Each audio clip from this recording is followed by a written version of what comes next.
واحد شخص اس کو یقین کیا جو اس وقت سے کہہ رہا ہے پاکستان کا وجود نہیں رہے گا نہیں رہے گا نہیں رہے گا اگر یہ ہم نے یہاں اسلام کو قائم نہ کیا.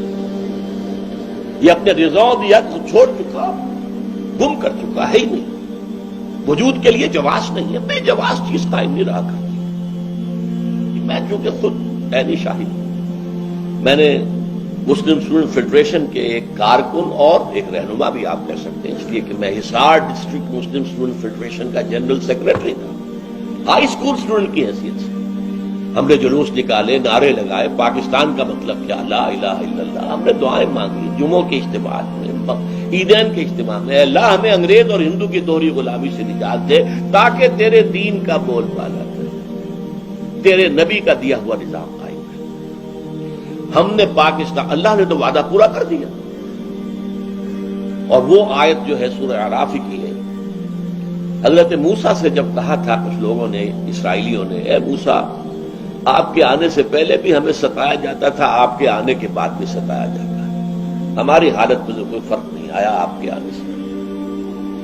تو انہیں جواب دیا گیا، اللہ تعالیٰ نے جواب دیا، قل اے موسیٰ ان سے کہہ دو عسیٰ ربکم ان یہلک عدوکم، اب قریب ہے وہ وقت کہ تمہارا رب تمہارے دشمن کو ہلاک کر دے، فرعون اور اس کے لاؤ لشکر کو تباہ کر دے، غرق کر دے. وَيَسْتَخْلِفَكُمْ فِي الْأَرْضِ، زمین میں تمہیں حکومت دے، طاقت دے. فَيَنْظُرَ كَيْفَ تَعْمَلُونَ، پھر دیکھے گا تم کیا کرتے ہو. اسی امتحان میں ہم 56.5 برس گزار چکے ہیں اور ہم نے اللہ سے وعدہ خلافی کی. اس وعدہ خلافی کا نتیجہ میں نے آیات جو پڑھی ہیں شروع میں، سورہ توبہ کی 3 آیات. دنیا میں کوئی قوم اجتماعی طور پر اللہ سے کوئی وعدہ کر کے وعدہ خلافی کرے تو اس کی سزا کیا ملتی ہے؟ اس قوم میں اجتماعی طور پر نفاق اور منافقت کا مرض پیدا کر دیا جاتا ہے. نفاق اور منافقت جو کفر سے بھی زیادہ ناپسند ہے اللہ. ان المنافقین فی الدرک الاسفل من النار، منافقین جو ہے وہ جہنم کے سب سے نچلے درجے میں ہوں گے، جس کے لیے کہ حضور کی شفاعت سے انہیں محروم کیا گیا. استغفر لہم او لا تستغفر لہم لن یغفر اللہ لہم، آپ چاہیں استغفار کریں ان کے لیے چاہے نہ کریں. اور سورہ توبہ میں جو ہے ان تستغفر لہم 70 مرۃ، آپ 70 مرتبہ بھی استغفار کریں گے تب بھی ہم معاف نہیں کریں گے. وہ ہے منافق. چنانچہ ان آیات میں کیا کہا گیا میں نے بارہا اس کو بیان کیا ہے. وَمِنْهُمْ مَنْ عَاهَدَ اللَّهَ، مدینے کے منافقوں میں ایک قسم ان کی ہے جنہوں نے اللہ سے ایک عہد کیا. لئن آتانا من فضلہ، اگر اللہ ہمیں اپنے فضل سے نواز دے گا، غنی کر دے گا، دولت مند کر دے گا، لنصدقن، خوب صدقہ خیرات کریں گے، ولنکونن من الصالحین، اور ہم نیک لوگوں میں سے ہو جائیں. فلما آتاہم من فضلہ، جب اللہ نے انہیں اپنے فضل سے نواز دیا، بخلوا بہ، اب بخل سے کام، تجوریوں کے دروازے مقفل، بخلوا بہ، اور انہوں نے اللہ سے اعراض کیا. اس لیے اللہ تعالی نے فعاقبہم نفاقا فی قلوبہم، اللہ نے ان کے دلوں میں نفاق کی بیماری پیدا کر دی. الی یوم یلقونہ، یہ خطرناک ترین الفاظ ہے اس صورت کے. وہ نفاق قیامت کے دن تک قائم رہے گا، برقرار رہے گا، نکلے گا نہیں. یہ اللہ جب یہ میں پڑھتا ہوں، حال عام طور پہ میں رک جاتا ہوں، یہ الفاظ ازادی کیا کرتا ہوں. عاقبہم نفاقا فی قلوبہم پہ بات ختم کرتا ہے. آگے کے الفاظ لرزہ طاری کرتے ہیں. الی یوم یلقونہ، اس دن تک جو ملاقات کا دن ہوگا قیامت کا، اس وقت تک نفاق یہ رہے گا. بما اخلف اللہ ما وعدوہ، بسبب اس خلاف ورزی کے جو انہوں نے اللہ سے وعدہ کیا ہوا اور اس میں خلاف ورزی کی. وبما كانوا یکسبون، اور وہ جو جھوٹ بولتے رہے کہ ہم ایسا کریں گے. تو پاکستانی قوم اس وقت اس اعتبار سے اجتماعی منافقت کا شکار ہے. آج ہم بحیثیت مجموعی دنیا کی منافق ترین قوم. 3 قسم کے نفاق آپ یہاں آ چکے ہیں. نفاق قومی، پہلے ہم ایک قوم تھے، ہندو کے مقابلے میں ایک قوم، 2 قومی نظریہ، ہندو ایک قوم، ہم دوسرے قوم. آج ہم نفاق باہمی میں قومیتوں میں تحلیل ہو گئے. اب قومیت ہے، 4 تو شروع سے تھی، پنجابی، پٹھان، بلوچی، سندھی، اس میں اضافہ ہوا ہے. سرائکی قومیت وہ بھی مدعی ہے، ہماری علیحدہ قومیت ہے. یہ نفاق باہمی ہے. نفاق کردار، جھوٹ، وعدہ خلافی اور خیانت. حضور نے فرمایا آیت المنافق ثلاث، 3 نشانیاں ہیں منافق کی. دوسری حدیث میں آتا ہے وَإِنْ صَامَ وَصَلَّى وَزَعَمَ أَنَّهُ مُسْلِمٌ. جس میں یہ 3 صفات ہیں، وہ چاہے نماز پڑھتا ہو، روزہ رکھتا ہو اور اپنے آپ کو مسلمان سمجھتا ہو، لیکن وہ منافق ہے. اب وہ 3 علامتیں کیا ہیں؟ جب بولے جھوٹ بولے، جب وعدہ کرے خلاف ورزی کرے، کہیں امین بنایا جائے تو خیانت.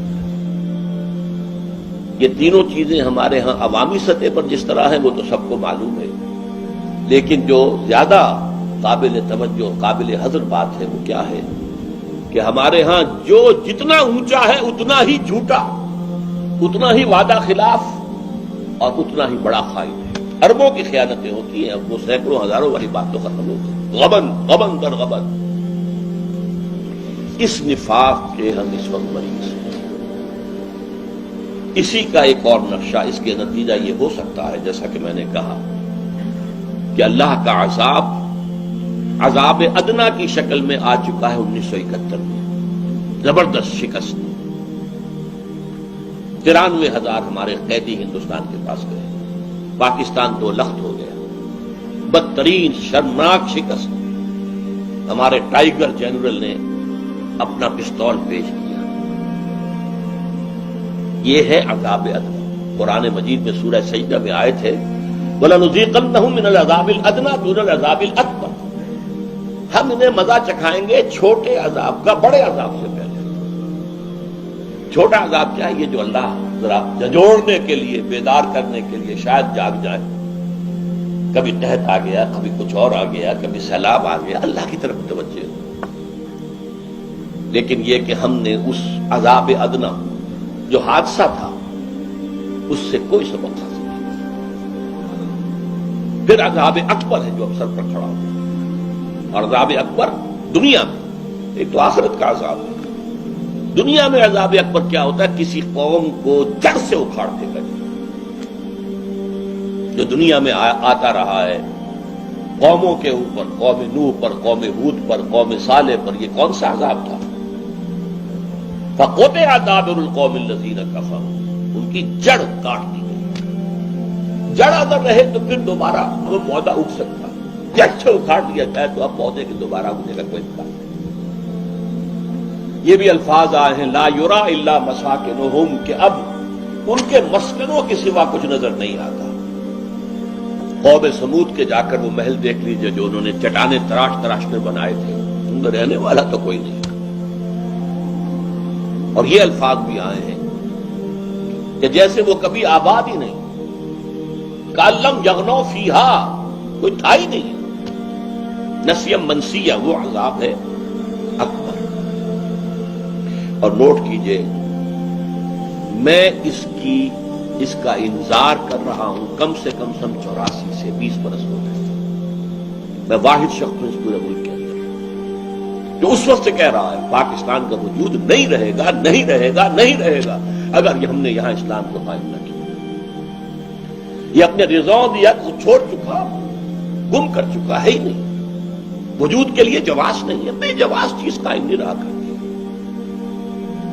لہذا میں نے اس وقت کتاب لکھی تھی استحکام پاکستان. اب بھی موقع ہے اسے مستحکم کرنے کا، اور استحکام اسی سے آئے گا یہاں اسلامی انقلاب آئے، اسلام کا نظام عدل اجتماعی بھی قائم کیا جائے، اسلامی شریعت اور قوانین بھی نافذ کیے. پھر میں نے لکھی تھی اسی کا دوسرا حصہ استحکام پاکستان اور مسئلہ سندھ، اور اس میں یہ الفاظ ہیں موٹے حروف میں شروع میں لکھے کہ ایک ہی سن تھا 92-93 ہجری 712-13 عیسوی. ایک اس میں اسلام سندھ میں داخل ہوا محمد ابن قاسم کے ذریعے. اسی سن میں اسلام یورپ میں داخل ہوا طارق ابن زیاد کی ایک قسم سائملٹینیس۔ اسپین میں اسلام اور مسلمانوں کا نام و نشان ختم ہوئے 500 برس سے زائد ہو گئے۔ 1492 میں سقوط غرناطہ کے بعد وجود ختم ہو گیا۔ 1602 تک پھر ہسپانیہ میں آئیبیرین پیننسلا میں کوئی مسلمان نہیں چھوڑا، یا قتل یا جلا دیے گئے یا پھر جہازوں میں بھر بھر کر اور شمالی افریقہ کے ساحل پر لا کر ڈمپ کر دیے گئے۔ تو میں نے لکھا کیا یہی تاریخ ہندوستان میں بھی دہرائی جانے والی ہے؟ یہ میری 84-85 کی بات ہے۔ اور مجھے یاد آتا ہے کہ جب ہماری جو سابقہ امت تھی بنی اسرائیل، جب ان پر پہلا عظیم ترین عذاب آنے والا تھا نبوکدنصر کے ہاتھوں، جس میں حضرت سلیمان کا بنایا ہوا معبد مسجد اقصی اصل وہ تھی جس کو کہ مسمار کر دیا گیا، 2 اینٹیں بھی سلامت نہیں رہی، 6 لاکھ یہودی آن دی اسپاٹ قتل کیے گئے، اور 6 لاکھ کو وہ ہانک کر لے گیا۔ اس کو وہ کہتے ہیں ایرا آف کیپٹیوٹی۔ 100 سال تک وہ بیبیلونیا میں، بیبیلونیا اس وقت عراق کو کہتے تھے، نبوکدنصر جو ہے وہ ایک طرح کا نمرود تھا، عراق کے بادشاہوں کو نمرود کہتے تھے، جیسے مصر کے بادشاہ فرعون کہلاتے تھے۔ تو وہاں نمرود جو ہے ان کو لے گئے، وہاں وہ 100 برس تک کیپٹیوٹی میں رہے۔ جب یہ صدا آنے والی تھی اس وقت جو بنی اسرائیل کے انبیاء تھے، یشعیاء علیہ السلام، یرمیاہ علیہ السلام، حزقیل علیہ السلام، یہ انذار کرتے رہے کہتے رہے دیکھو درخت کی جڑ پر کلہاڑا رکھا جا چکا ہے۔ یہ میں غور کرتا رہا، کلہاڑا تو گرتا ہے، رکھا تو نہیں جاتا۔ لیکن بعد میں سمجھ میں آ گیا، آپ نے دیکھا ہوگا کہ چاہے لکڑی پھاڑنے والا ہے، چاہے کوئی اور، چاہے جلاد، پہلے وہ اپنا جو ہے اس گردن پر رکھتا ہے، یعنی یہ کہ مجھے یہاں ضرب لگانی ہے، معین کرتا ہے، پھر اٹھا کر